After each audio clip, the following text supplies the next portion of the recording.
Há momentos na vida em que a pressa se disfarça de virtude, mas no silêncio da maturidade, percebemos que ela pode ser o maior ladrão daquilo que realmente importa. A juventude nos ensina a correr, a competir, a medir nosso valor pelo ritmo do mundo. Mas existe um tempo em que a corrida deixa de ser pela linha de chegada e passa a ser pelo significado do caminho. Napoleon Hill dizia: o desejo ardente é o ponto de partida de todas as conquistas. Quando jovens, esse desejo é impaciente, quase faminto. Ele quer provar algo, conquistar tudo e rápido, mas depois dos 40, algo muda.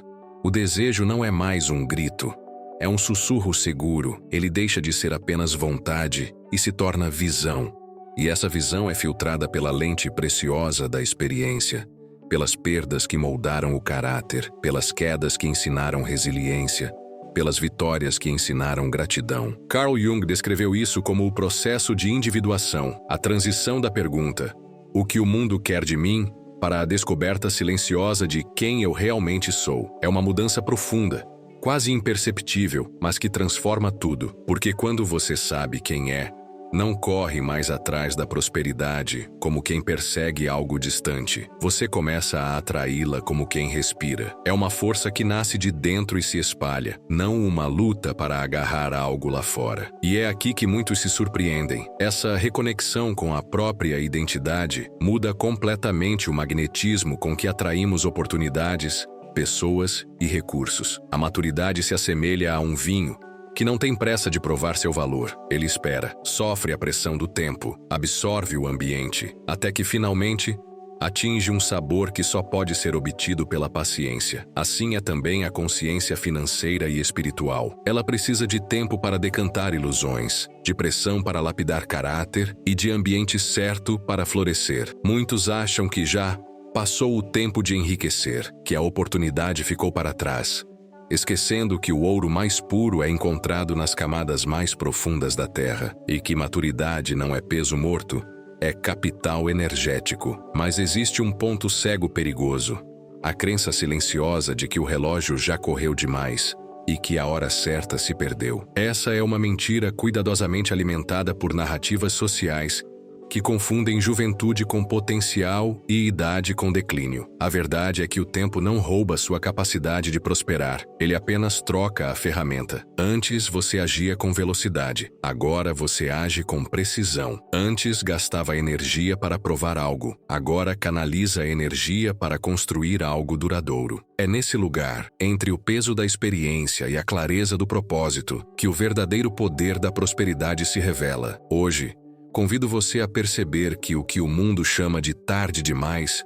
pode ser, na realidade, o momento exato que Deus preparou para que sua colheita seja farta e segura. Porque não se trata apenas de chegar à abundância, trata-se de chegar pronto para sustentá-la. E essa prontidão só a maturidade é capaz de oferecer. Existe uma pressão quase invisível que se instala na mente quando olhamos para o mundo e vemos histórias de sucesso embaladas em manchetes rápidas. Jovens que se tornam milionários antes dos 30, carreiras que disparam como foguetes, empresas que surgem e explodem em questão de meses. A narrativa dominante é clara: se não aconteceu cedo, talvez nunca aconteça. E essa ideia, repetida silenciosamente no fundo da mente, vai plantando sementes de ansiedade e frustração. Mas o que quase ninguém diz é que essa corrida apressada muitas vezes tem um preço alto. Decisões tomadas sem raiz, conquistas que não resistem ao tempo, caminhos seguidos mais pela comparação do que pela convicção. Quando medimos o valor da nossa vida pela velocidade, caímos numa armadilha emocional. A neurociência explica que viver em constante expectativa de resultados imediatos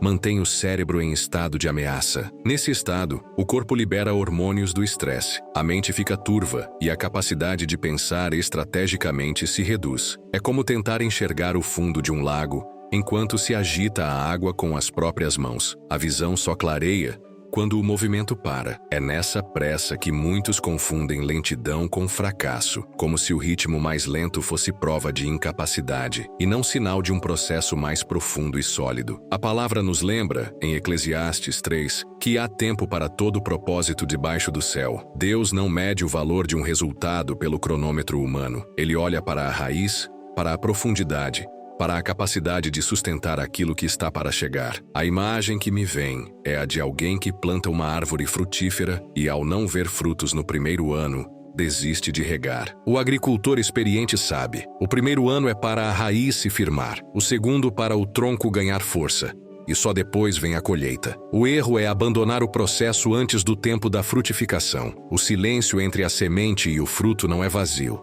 É ali que a vida está trabalhando. Quando entendemos isso, a ansiedade perde força. Lentidão deixa de ser sinônimo de fracasso e passa a ser um sinal de que algo sólido está sendo construído. No reino de Deus, aquilo que se forma no tempo certo permanece. A diferença entre quem desiste e quem prospera não é talento, mas a capacidade de esperar com fé e agir com sabedoria, mesmo quando nada parece acontecer, porque a promessa não está morta, apenas está amadurecendo. Existe uma riqueza silenciosa que não pode ser comprada, apenas acumulada com o passar dos anos. Cada desafio enfrentado, cada perda atravessada, cada mudança inesperada constrói algo que não se mede em números, uma biblioteca invisível de soluções, percepções e estratégias que só o tempo é capaz de conceder. Essa é a verdadeira alquimia do tempo: transformar experiências em sabedoria e sabedoria em prosperidade sustentável. Napoleon Hill falava sobre o poder do mastermind como a união de mentes para criar algo maior que cada indivíduo isolado. Mas,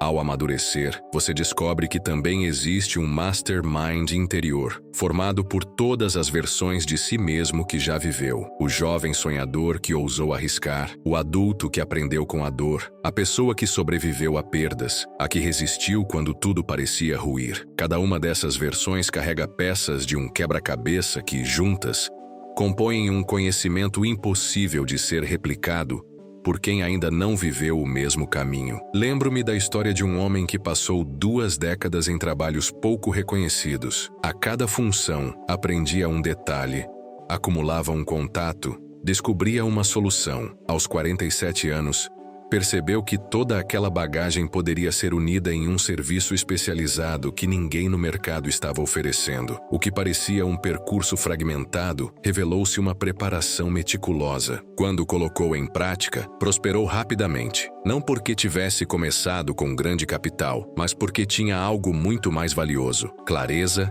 experiência e resiliência. A Bíblia nos mostra, no exemplo de José, que a trajetória até o palácio passa por muitas etapas. José não chegou a governador do Egito por um golpe de sorte.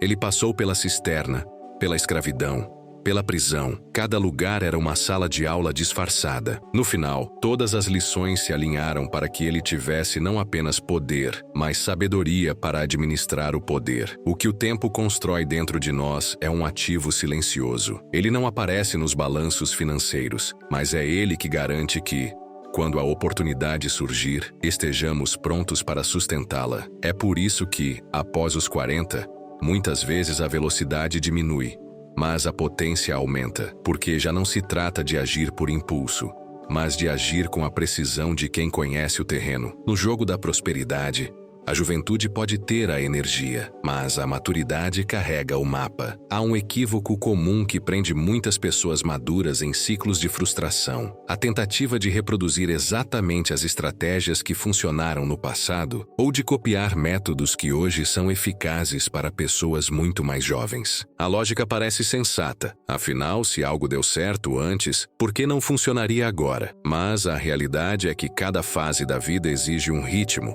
uma energia e um tipo de abordagem diferentes. O que servia para um momento de velocidade e experimentação pode não servir para uma fase que pede consistência e visão de longo prazo. A palavra nos alerta sobre coerência quando diz em Amós 3:3: andarão dois juntos, se não estiverem de acordo. Quando tentamos operar na frequência de outra pessoa, especialmente de alguém em uma etapa de vida muito diferente da nossa, desalinhamo-nos daquilo que é mais valioso, a nossa própria energia e direção. É como tentar remar um barco pesado usando remos feitos para um caiaque leve. Não importa o quanto se esforce, o avanço será desproporcional ao esforço e o desgaste será inevitável. A maturidade traz uma vantagem que a pressa da juventude muitas vezes não permite: a capacidade de jogar no longo prazo. Isso significa ter paciência para cultivar relações, refinar projetos, fortalecer a base antes de buscar expansão. Enquanto métodos mais acelerados podem ser adequados para quem está construindo do zero e tem tempo para absorver impactos, aqueles que já possuem responsabilidades mais amplas, familiares, financeiras, emocionais, precisam de estratégias que preservem e multipliquem o que já foi conquistado. O próprio Napoleon Hill observou que muitos dos grandes líderes que entrevistou atingiram seus picos de realização depois dos 40 ou 50 anos, justamente porque já tinham desenvolvido discernimento para separar oportunidades genuínas de distrações perigosas. Eles não competiam com a juventude na corrida de velocidade, preferiam a maratona silenciosa que, com o tempo, os colocava em posições mais sólidas e duradouras. Ignorar essa diferença é desperdiçar um dos maiores trunfos da maturidade: a capacidade de direcionar energia para o que realmente importa. Quando se insiste em fórmulas antigas apenas porque funcionaram no passado, corre-se o risco de manter o corpo ocupado, mas a alma estagnada. Prosperidade verdadeira, especialmente após os 40, não é correr mais rápido, é caminhar na direção certa,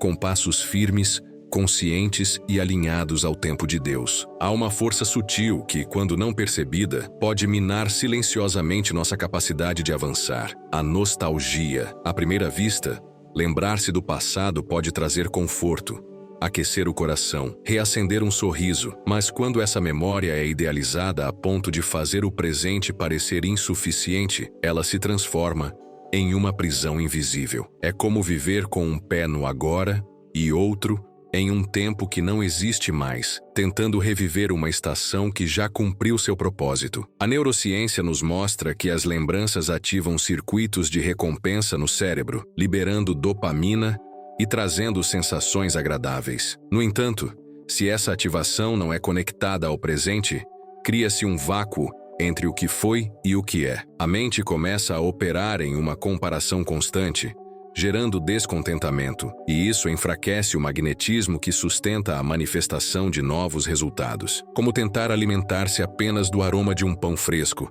sem nunca prová-lo. O cheiro é bom, mas não sustenta. A Bíblia nos ensina, em Isaías 43, 18 e 19: não vos lembreis das coisas passadas, nem considereis as antigas.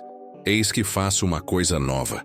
Agora está saindo à luz. Porventura, não a percebeis? Esse não é um chamado para apagar o passado, mas para não viver preso a ele. Deus não repete obras antigas, ele as cumpre e então inicia algo novo, que exige nossa presença e atenção no hoje. Quando a nostalgia é bem administrada, ela se torna combustível. Podemos olhar para trás e extrair força, inspiração, clareza de valores. Mas, quando é mal administrada, ela paralisa, porque cria uma falsa sensação de que o melhor já aconteceu. A maturidade, no entanto, nos lembra que o melhor não está em uma década específica ou em um momento isolado. O melhor está sempre no ponto onde propósito e ação se encontram, e esse ponto só existe no presente. O segredo está em reescrever mentalmente nossas memórias, não para alterá-las, mas para enxergar nelas o aprendizado e a gratidão. Ao fazer isso, a carga emocional que nos prende ao passado se transforma em um impulso para o futuro. A nostalgia deixa de ser um peso e se torna uma ponte, conectando o que fomos com o que ainda podemos ser, porque prosperar, especialmente depois dos 40,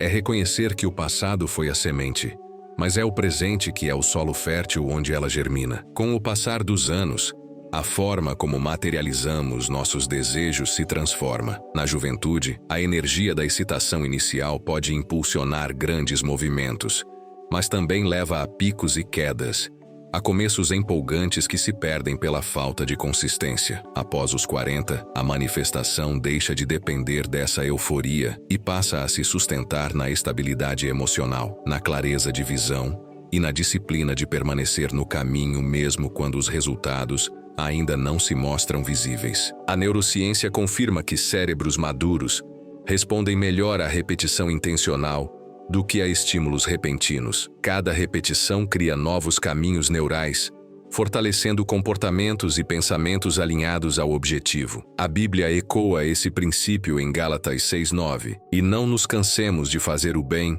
porque a seu tempo ceifaremos, se não desfalecermos. É a constância, mais do que o entusiasmo passageiro, que constrói resultados sólidos. Pense em uma sinfonia. Uma música não é feita apenas de notas altas e momentos intensos. Ela depende da harmonia entre os instrumentos, da entrada precisa de cada parte, do respeito ao tempo certo de cada som. Assim também é a prosperidade na maturidade. Não um solo rápido e intenso, mas uma orquestra onde cada decisão, cada atitude e cada pensamento entram no momento certo, criando um resultado coeso e poderoso. O alinhamento entre intenção e ritmo exige que saibamos não apenas o que queremos, mas também o quanto estamos dispostos a sustentar a jornada até lá. Muitos perdem força porque medem o progresso apenas pela velocidade e não percebem que, ao manter um compasso constante, evitam o desgaste e chegam mais longe. No reino de Deus, as colheitas mais abundantes vêm da paciência de quem semeia com cuidado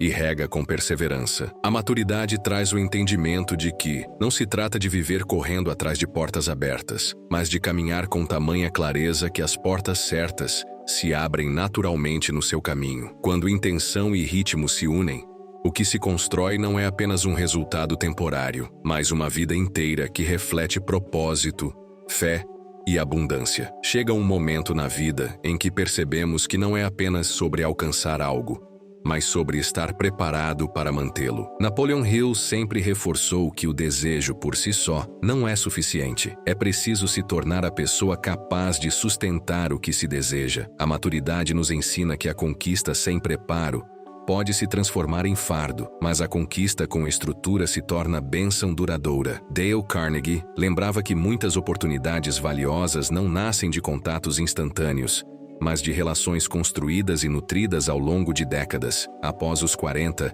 esse capital relacional se torna um dos maiores ativos. Conexões feitas com autenticidade, respeito e constância começam a gerar frutos que não poderiam ser colhidos antes. É a lei da semeadura em ação. O que foi plantado com paciência, integridade e fé floresce no tempo certo. A imagem que melhor descreve esse processo é a de um rio que, ao longo de sua trajetória, encontra curvas, pedras, quedas e barragens. No início, sua corrente é impetuosa, tentando abrir caminho à força. Com o tempo, ele aprende a contornar obstáculos, encontra seu leito definitivo e, assim, flui com mais estabilidade e profundidade. Assim também é a vida de quem amadureceu. Já não precisa provar sua força, apenas direcioná-la com sabedoria. A maturidade é um capital energético. Ela não é um atraso, é uma aceleração silenciosa. É nesse estágio que a prosperidade encontra terreno fértil, porque a ansiedade cede lugar à paciência, a precipitação dá espaço à estratégia,